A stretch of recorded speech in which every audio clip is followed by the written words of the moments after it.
El agua sucia, grasienta y tibia, le golpeó la cara con la fuerza de una bofetada. No era un simple salpicón, sino una inundación consciente y cruel que le empapó el cabello, le cegó los ojos y le corrió por el cuello dentro de la camisa blanca, esa que Claudia le había regalado con un desdén disfrazado de caridad años atrás. El olor a restos de ajo podrido, a lechuga marchita y a jabón barato, le invadió las fosas nasales, un perfume de humillación que le haría náuseas durante años. Mateo parpadeó, aturdido, mientras el líquido turbio goteaba de sus pestañas y marcaba oscuras manchas en la impecable seda de su corbata. Desde el otro lado de la mesa, el sonido cortó el aire como cristal roto, la risa de su esposa. Claudia se reía con la cabeza hacia atrás, una mano sobre el pecho, los ojos brillantes de un regocijo que no pretendía disimular. A su lado, Álvaro, con sus músculos tensos bajo una camisa ajustada y su sonrisa de parque de atracciones, unía su carcajada, una risa hueca y fuerte. Pero fue la sonrisa de Carmen, su suegra, la que congeló el dolor en algo más profundo y peligroso. No era una sonrisa de alegría, sino de satisfacción, la satisfecha sonrisa de una jardinera que ha podado una mala hierba.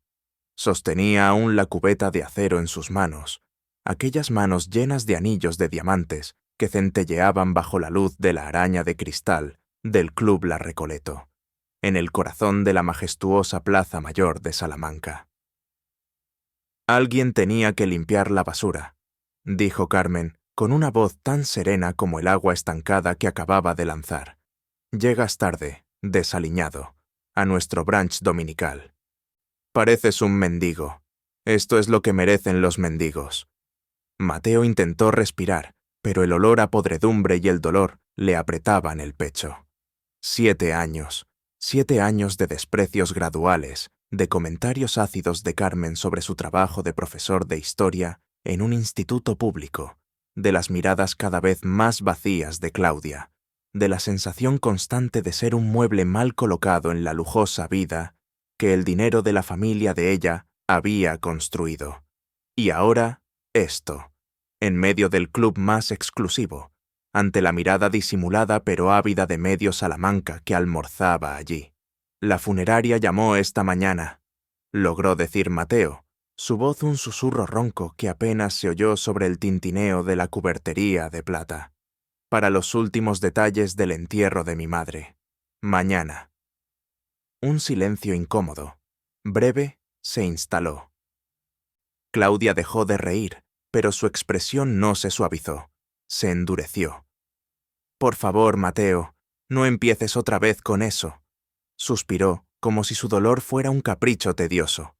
«Tu madre era una mujer sencilla, vivió una vida sencilla. No hagas una tragedia de algo natural». «Una vida sencilla», repitió Carmen, colocando la cubeta en el suelo con un golpe seco. «Un eufemismo precioso para una vida insignificante. Secretaria de un bufete cutre, ¿no?» Vivía en ese piso minúsculo en el barrio de San José. «Algunas personas nacen para ser extras en la película de la vida, hijo. Es hora de que lo aceptes». Cada palabra era un clavo en el ataúd de su dignidad. Pero Carmen no sabía, nadie en esa mesa sabía, que Catalina de la Torre, la mujer sencilla, que había fallecido en su sueño 4 días antes, había guardado un secreto que hacía que la opulencia del Club La Recoleto pareciera el decorado de una obra de teatro de barrio. Un secreto que había muerto con ella y que ahora comenzaba a agitarse bajo tierra, buscando la luz. El teléfono de Mateo vibró en el bolsillo del pantalón, empapado. Llevaba vibrando desde la mañana. Números desconocidos, mensajes que no abría, asumiendo que eran del banco, de las facturas, de la funeraria. El mundo reclamando pedazos de lo poco que le quedaba. Con manos que temblaban levemente, más por la rabia contenida que por el frío, sacó el teléfono. Una llamada. Un número de Salamanca. Algo le dijo que respondiera. Necesitaba una excusa para huir, para no llorar allí delante de ellos. «¿Diga?» Su voz sonó quebrada. «¿Señor Mateo Vallejo?» Era una voz de mujer, mayor, con el acento preciso y frío del granito. «Habla doña Elvira Sarmiento, de la notaría Sarmiento, en la calle Libreros». «¿Notaría? Mi madre no tenía...» «Su madre, Catalina de la Torre». La voz lo interrumpió, cortante.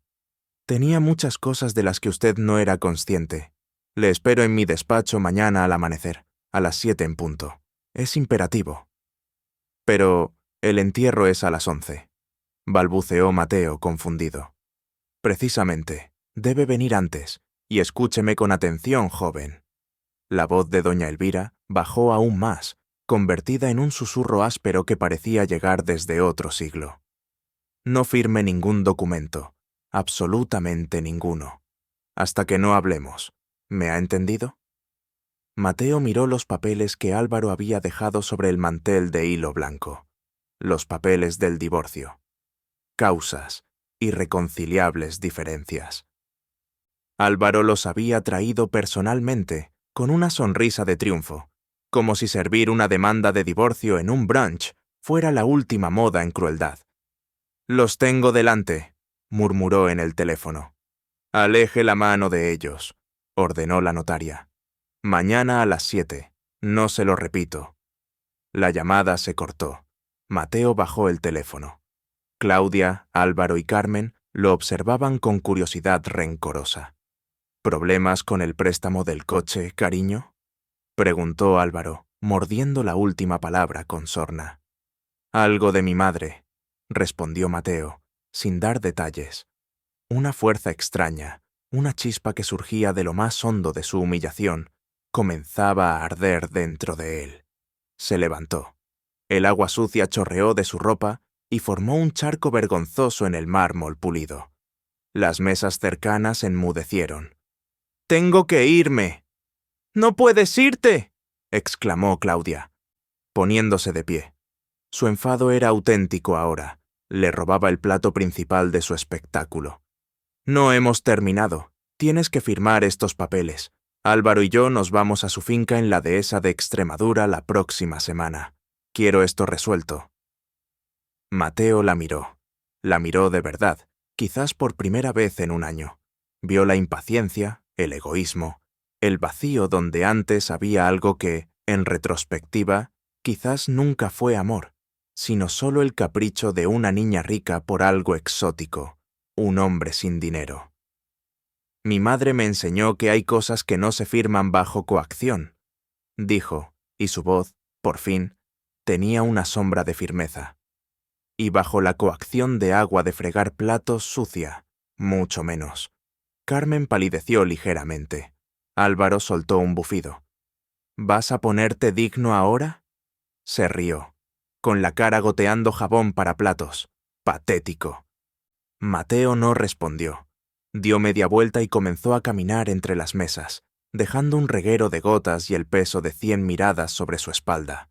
Sentía la ropa pegada al cuerpo, el olor repugnante, la quemazón de la vergüenza en las mejillas. Pero también sentía, enterrado bajo todo eso, el leve latido de la curiosidad. Su madre, Catalina de la Torre, tenía muchas cosas. Al llegar a la majestuosa puerta de roble del club, un hombre mayor, con un traje gris impecable y una severidad tallada en el rostro, se interpuso en su camino. No era un camarero, era alguien con autoridad.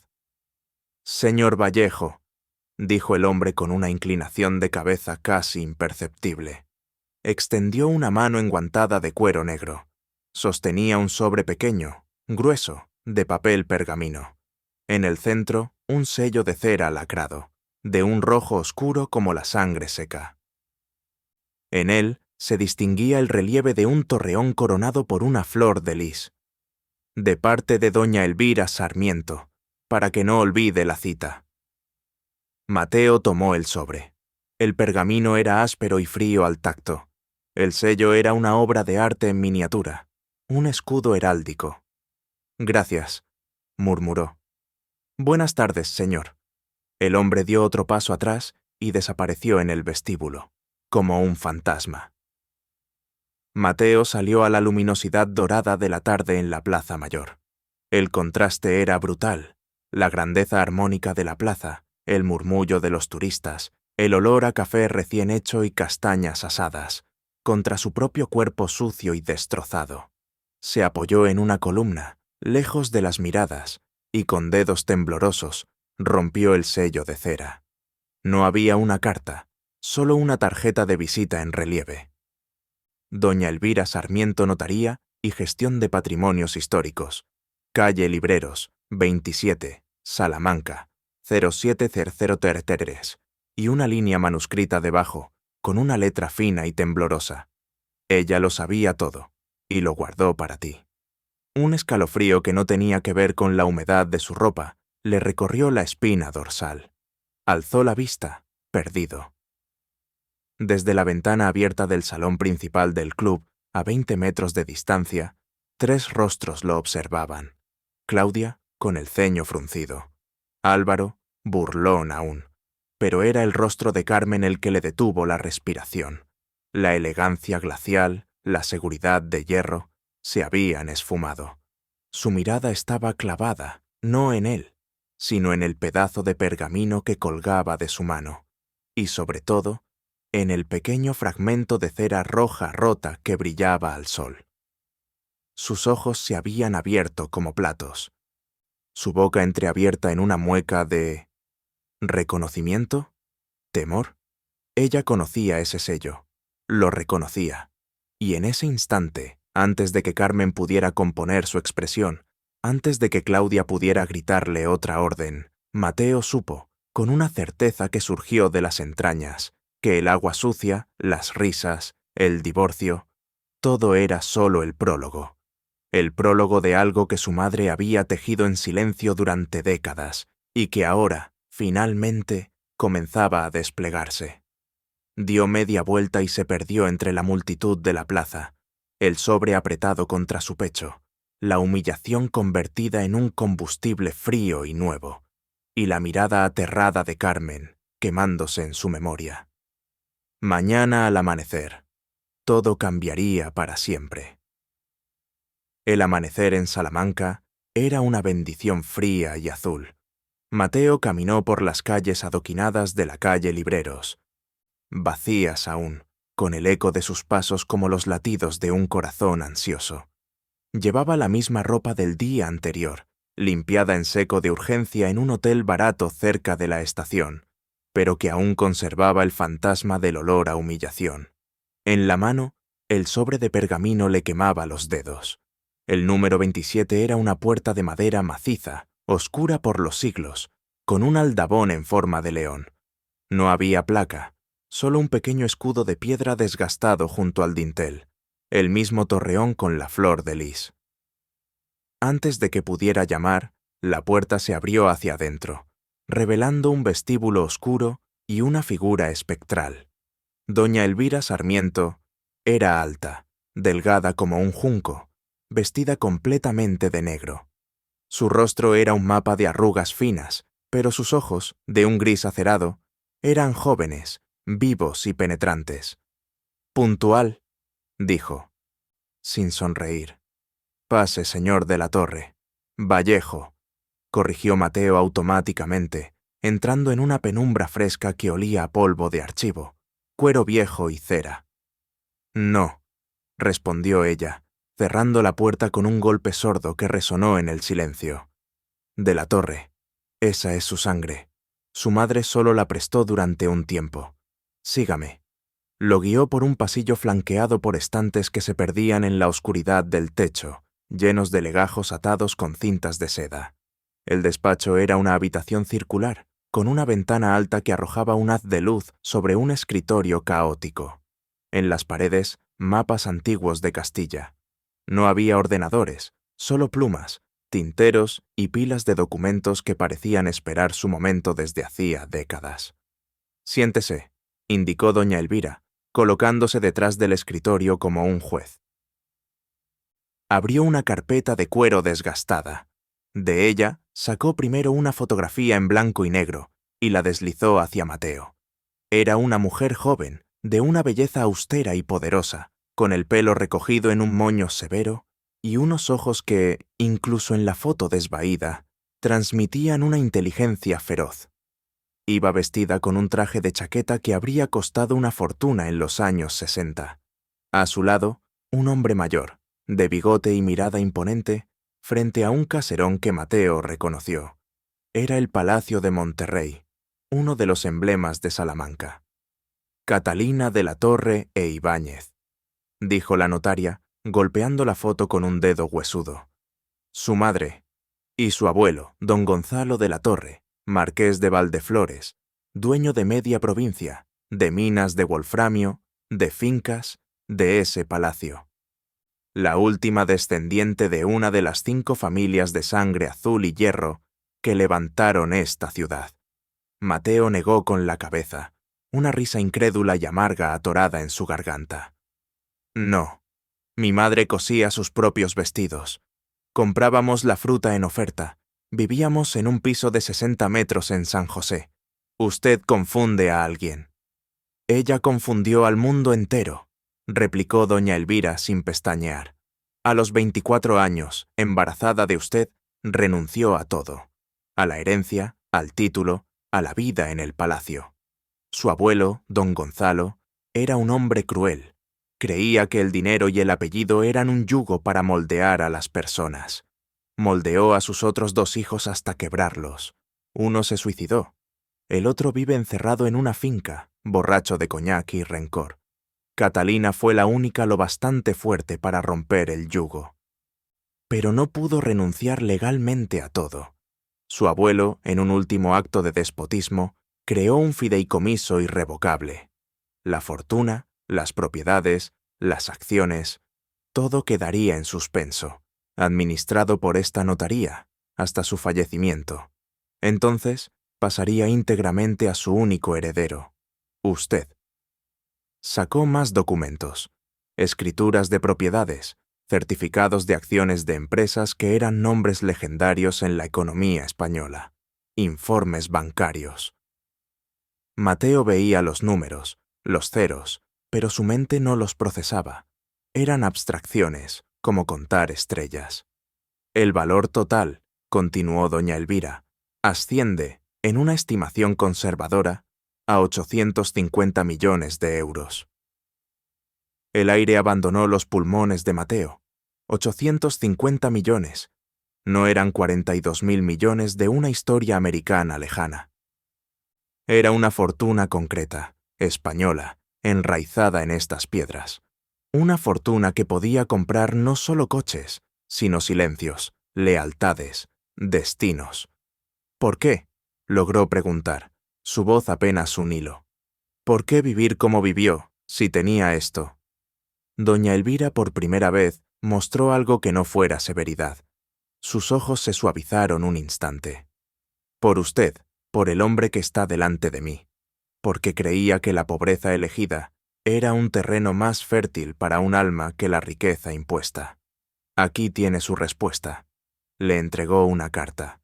El papel era el mismo pergamino grueso, la letra la inconfundible caligrafía de su madre, pulcra y elegante, pero las palabras temblaban ligeramente, como escritas con emoción. Querido Mateo, mi niño, si lees esto, es que he logrado mi último objetivo, llegar al final de mi vida sin que el fantasma de los de la Torre ensombreciera la tuya. Si doña Elvira te ha explicado todo, ahora sabes la mentira en la que vivimos, pero espero que veas la verdad que había dentro. Crecí entre criados y protocolos, donde un apellido valía más que una sonrisa y una herencia más que un carácter. Vi a mi familia destrozarse por la avaricia, el orgullo y la soberbia. El dinero no los hizo mejores, solo amplificó lo que ya eran, hasta convertirlos en monstruos tristes. Cuando supe que existías, supe que tenía que salvarte de ese destino. Tomé la única riqueza que mi padre no podía controlar, mi libertad, y la tuya. Vivimos con poco, pero vivimos con todo, con el valor de un libro, con la dignidad de un trabajo honrado, con la paz de no deberle nada a un apellido maldito. Te vi crecer amable, compasivo, fuerte de una manera que mi hermano borracho nunca lo fue.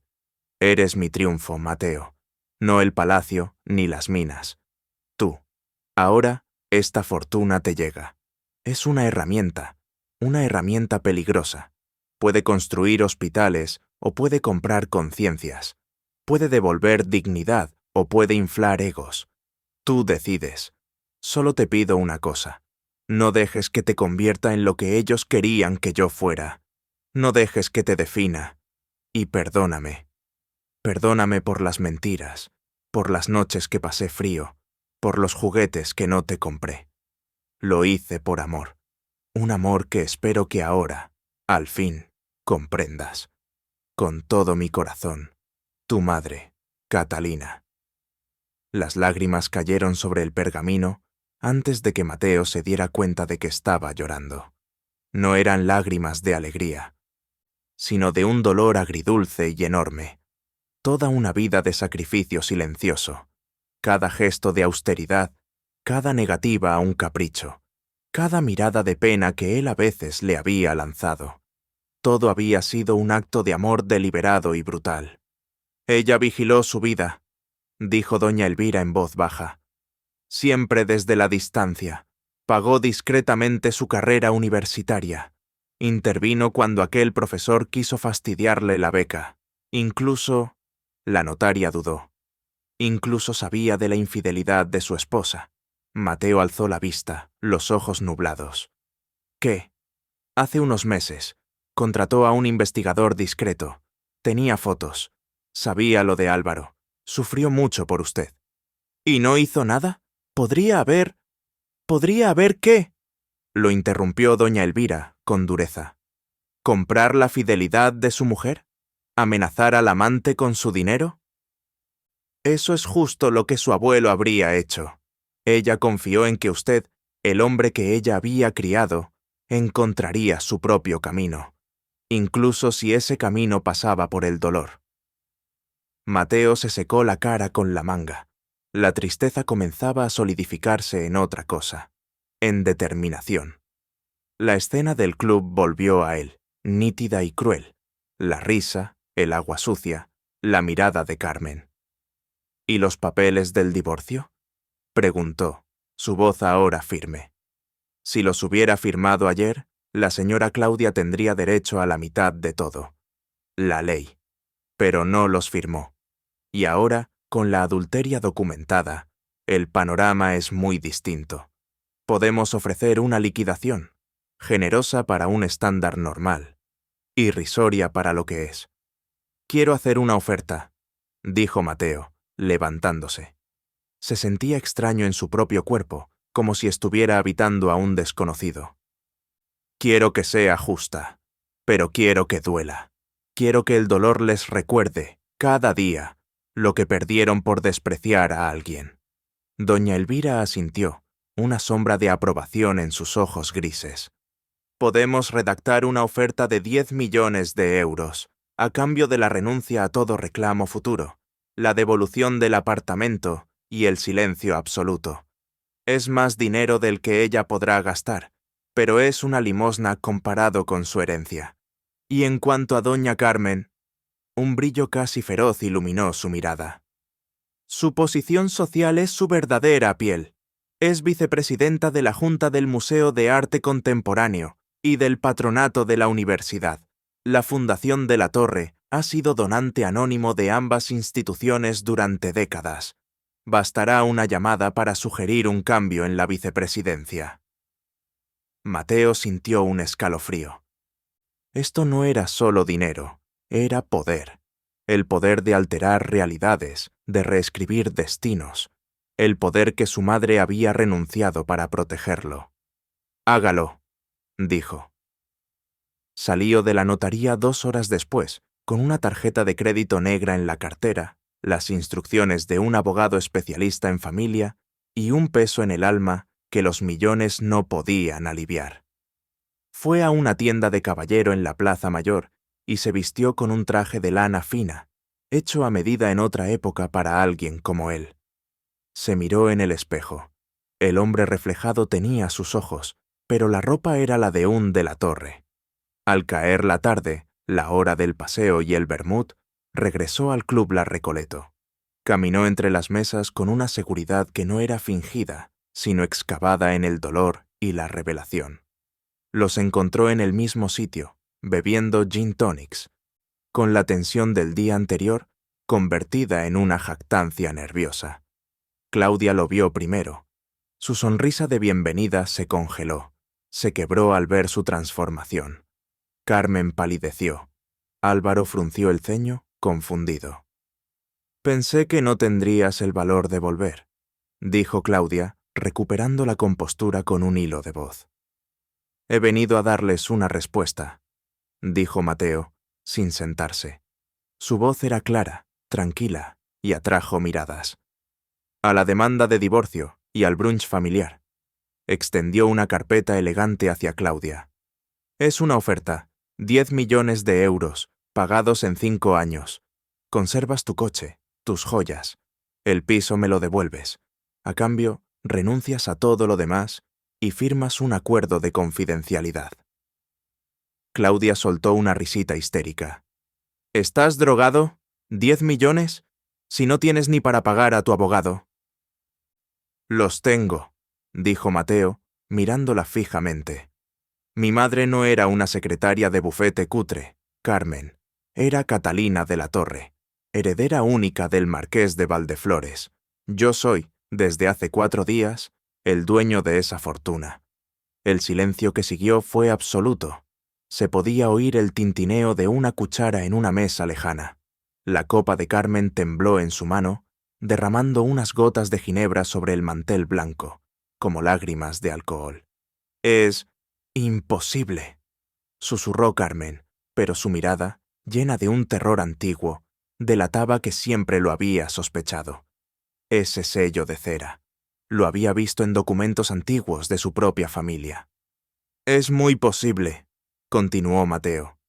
«Y dado que tenemos pruebas de que tu affair con Álvaro comenzó hace 8 meses, esta oferta es más que generosa según la ley. Si no la aceptas, vamos a un juicio. Y no solo perderás, sino que toda Salamanca conocerá los detalles. Cómo te reíste de mí el día antes del entierro de mi madre. Cómo tu madre me arrojó agua de fregar platos. Será un espectáculo educativo». Claudia había comenzado a temblar. Los 10 millones ya no sonaban a limosna, sino a un salvavidas de plomo. Álvaro se levantó, hinchado de furia impotente. «Esto es una mierda. Vamos a pelear esto, Claudia». «Cállate, Álvaro», lo fulminó Carmen con una mirada. Su mundo, el mundo de las apariencias y los comités, se desmoronaba. Sabía que estaban derrotados. «Aceptaremos la oferta». «No», dijo Claudia, con voz extrañamente serena. Sus ojos, llenos de lágrimas de rabia y algo más profundo, se clavaron en Mateo. «Primero dime una cosa. Ella lo sabía, ¿verdad? Tu perfecta, sacrificada madre. Sabía lo de Álvaro». Mateo dudó. Asintió lentamente. «Sí, lo sabía». Una sonrisa torcida, llena de un veneno amargo, se dibujó en los labios de Claudia. «Entonces déjame adivinar. Ella murió, y 4 días después, en el momento más humillante de tu vida, aparece la notaria con la solución. ¿No te parece una coincidencia preciosa?» La sonrisa se ensanchó, viendo la duda cruzar como una sombra el rostro de Mateo. «¿Crees que fue su amor por ti lo que la hizo callar? ¿O quizás fue su odio por ellos?» Claudia señaló con la cabeza a su propia madre. «¿Su desprecio por este mundo? ¿Y qué mejor venganza final que ponerme a mí, la mujer que deshonró a su hijo, en manos de ese mismo hijo, ahora poderoso? No te ha salvado, Mateo.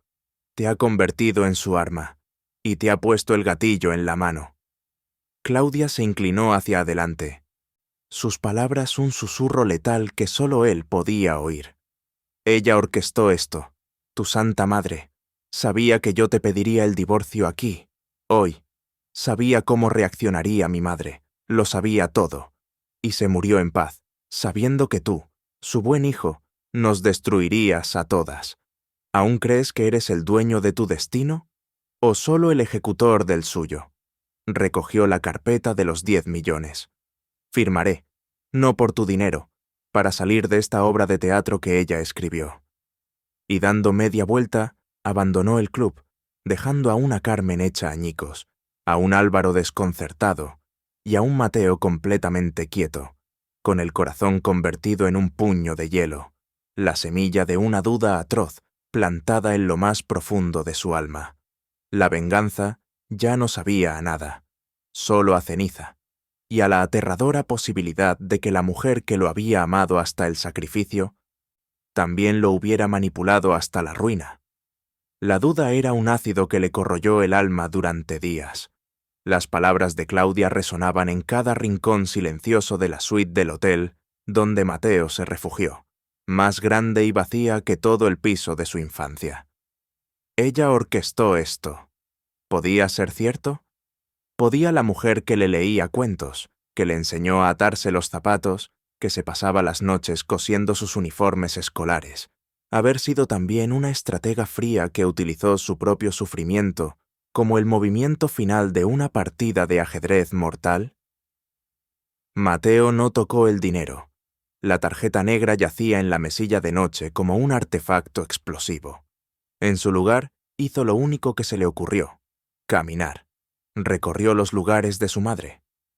El modesto portal en la calle de San José, donde el olor a fritura y a humedad era un golpe de nostalgia.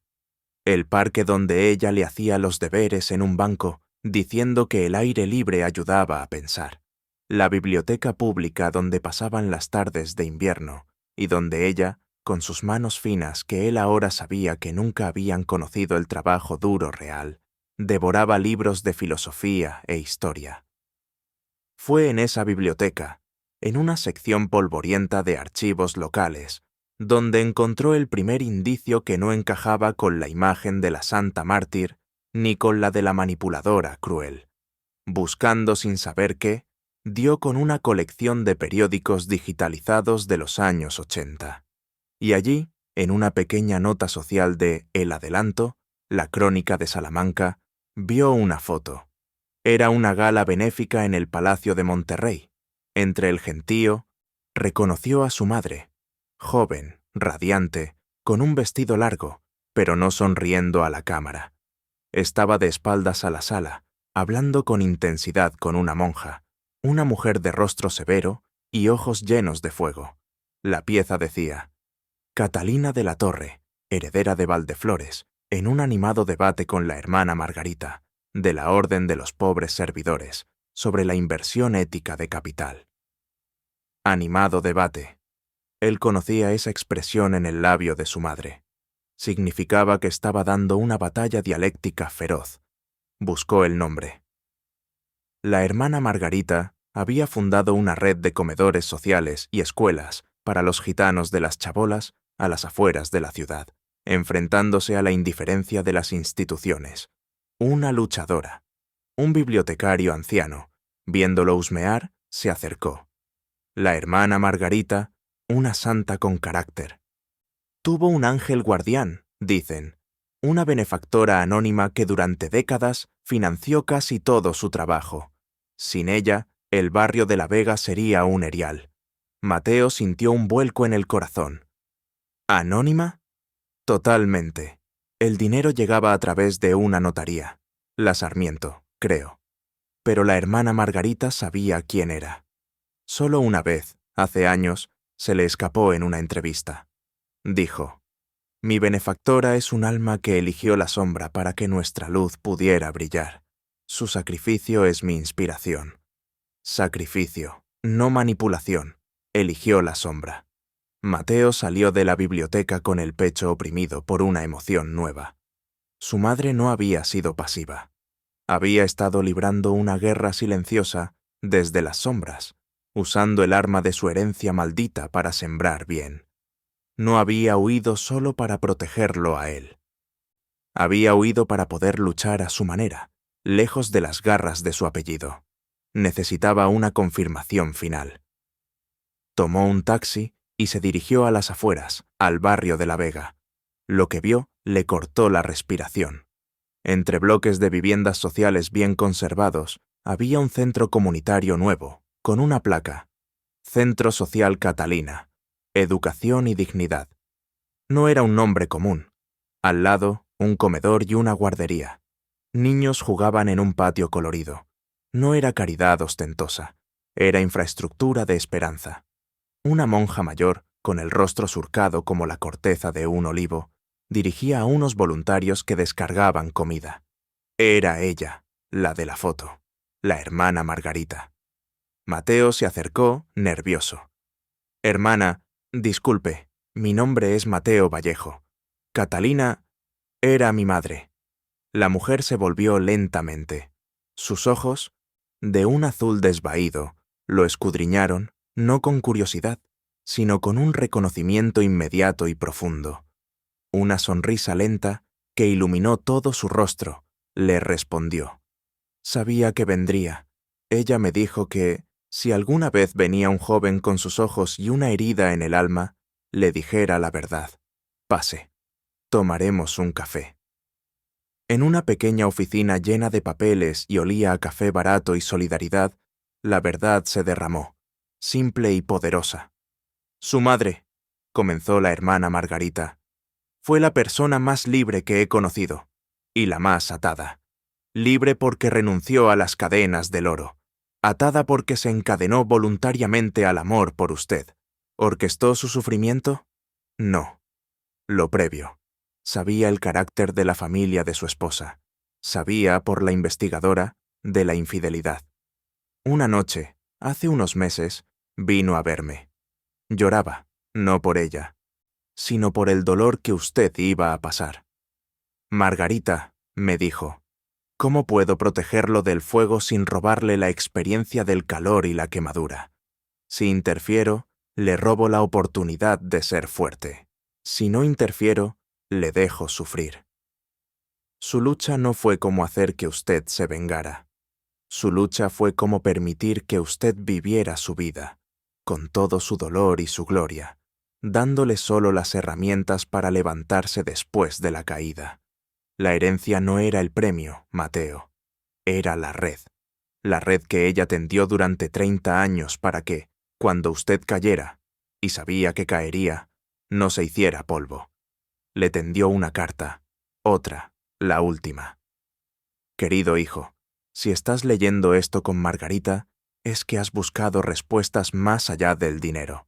Y eso me da más paz que toda mi fortuna. Claudia tenía razón en una cosa. Yo sabía. Sabía cómo era su familia. Sabía que te herirían.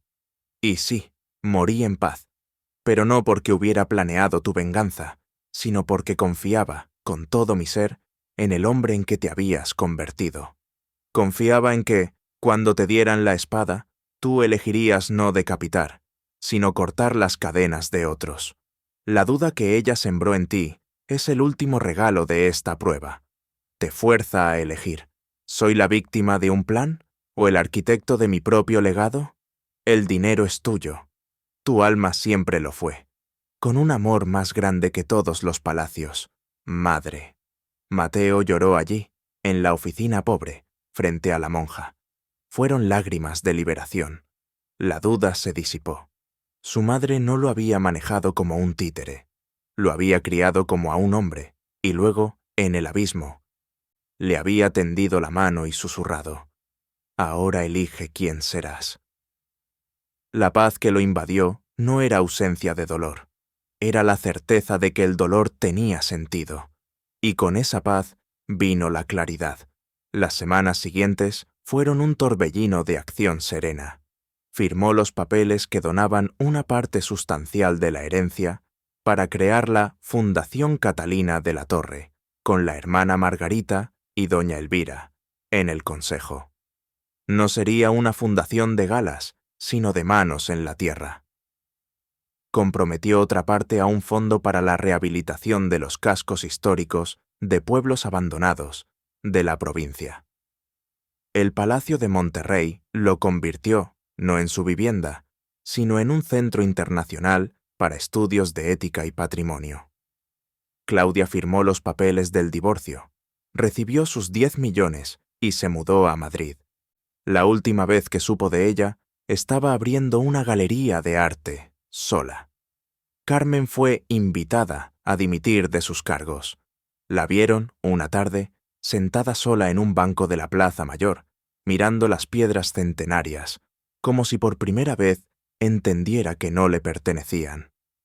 Mateo no se regodeó, sintió lástima. Ellas seguían siendo prisioneras.